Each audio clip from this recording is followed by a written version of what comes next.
দর্শক, ঢাকা সহ দেশের বিভিন্ন জেলায় সিএনজি গ্যাসের সরবরাহ কমে যাওয়ায় চরম ভোগান্তিতে পড়েছেন পরিবহন চালকরা। তীব্র সংকট দেখা দিয়েছে টাঙ্গাইলেও। গ্যাসের জন্য দীর্ঘ সময় অপেক্ষা করতে হচ্ছে চালকদের। এতে বাড়ছে ভোগান্তি, সৃষ্টি হচ্ছে দীর্ঘ সারি। ঢাকা টাঙ্গাইল মহাসড়কের তারুটিয়া ভাতকুড়া এলাকা থেকে বিস্তারিত জানাচ্ছেন প্রতিনিধি নওশাদ রানা সানভি। সানভি, আমরা জানি যে গ্যাসের জন্য দীর্ঘ লাইন মেনটেন করতে হচ্ছে, সেখানে কি পরিস্থিতি আপনি জানাবেন? মুকি, ধন্যবাদ আপনাকে। আমি আছি ঢাকা টাঙ্গাইল মহাসড়কের পাশের একটি সিএনজি পাম্পের পাশে। এখানে কিন্তু দীর্ঘ লাইন দেখা যাচ্ছে, আপনি দেখতেই পাচ্ছেন। দীর্ঘ সিএনজি গ্যাসের জন্য দীর্ঘ লাইন দিয়েছে সিএনজি চালকরা। ঘন্টার পর ঘন্টা অপেক্ষা করতে হচ্ছে চালকদের। স্বাভাবিক সময়ে গাড়িতে যে পরিমাণ গ্যাস নিয়ে যেত, বর্তমানে প্রেশার কম থাকায় তা অর্ধেকে নেমেছে, তাই ভোগান্তি বেড়েছে। টাঙ্গাইল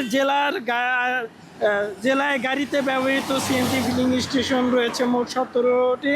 তবে গ্যাসের প্রেশার কম থাকায় অধিকাংশ স্টেশনে দেখা দিয়েছে তীব্র সংকট। বিশেষ করে ঢাকা টাঙ্গাইল মহাসড়ক সংলগ্ন স্টেশনগুলোতে ভিড় বেশি। পাম্প মালিক ও চালকদের দাবি, লাইনে গ্যাসের চাপ কম থাকায় স্বাভাবিক গতিতে সরবরাহ করা যাচ্ছে না। ফলে একটি গাড়িতে গ্যাস দিতে যে সময় লাগার কথা তার থেকে বেশি সময় লাগছে। একটি সিএনজিতে স্বাভাবিক সময়ে 300 থেকে 350 টাকার গ্যাস নেওয়া যেত, এখন কিন্তু 100 থেকে 150 টাকা পর্যন্ত গ্যাস নেওয়া যাচ্ছে। 4 থেকে 5 ঘন্টা অপেক্ষা করে গ্যাস নিচ্ছে সিএনজি চালিত রিকশায়।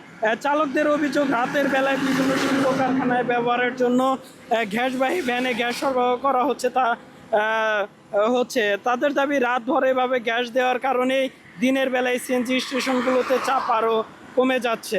প্রেশার সব অটোরিকশা, মাইক্রোবাস, বিভিন্ন গণপরিবহনের চালকরা দীর্ঘ সময় লাইনে দাঁড়িয়ে থাকায় কিন্তু ব্যাহত হচ্ছে তাদের স্বাভাবিক চলাচলে। এর প্রভাব পড়েছে যাত্রীদের উপরে। চালকদের দাবি, দ্রুত গ্যাসের চাপ স্বাভাবিক করার পাশাপাশি গ্যাস সরবরাহের কোনো ধরনের অনিয়ম থাকলে তা বন্ধের দাবি। এছাড়াও কিন্তু যাত্রীদের সাথেও আমার কথা হয়েছে, তারা দাবি করছে যে তাদের কাছ থেকে দ্বিগুণ ভাড়াও আদায় করা হচ্ছে শহরের বিভিন্ন রোডে। টাঙ্গাইল থেকে